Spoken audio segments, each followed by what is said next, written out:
Well, let me share with you the top 10 New Year's resolutions.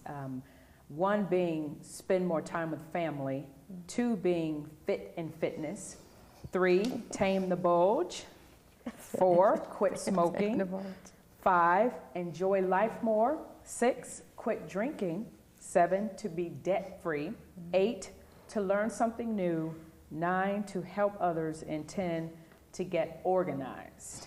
Now, I know some of my New Year's resolutions in the past have come up on this list. Mark, what do you think about all this whole New Year's resolutions thing as a counselor who you meet with people on a regular basis, either individually or in a family setting? What do you think about all this, even what you've heard with Michelle and Dolores? Well, I don't. I think resolutions are essentially a waste of time. Mm-hmm. I think resolutions can be good if they give the impetus in which goals are birthed out of. Mm-hmm. So, for example, if you set a resolution, I will lose weight within 1 month. I'll lose 5 pounds within a month or 2 months. What is the value in that? Mm-hmm. If it's just to focus on just the 5 pounds at the end of 2 months, where do you go with after that? And so resolutions are just usually short-lived, but they always seem to die, just as you gave the statistics a while ago. So you think it's not good to set them?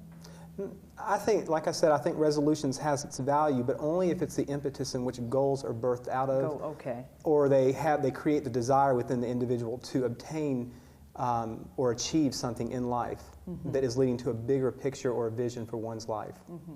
Because I think it's important that at the end of the year, and we should do this throughout the year, that we evaluate our lives, where we are in our lives. You know, we don't want to be in the same place financially, spiritually, emotionally, what have you, 5 years, you know, the way we were 5 years ago.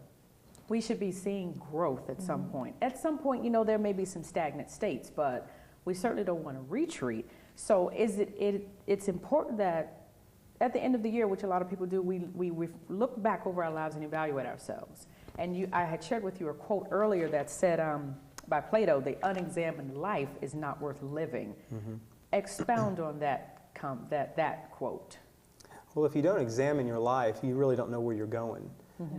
You can have, we all get up every morning with a goal to achieve something throughout the day. We want to get to work, we want to love our child, we want to love our spouse, we want to do this, we want to do that.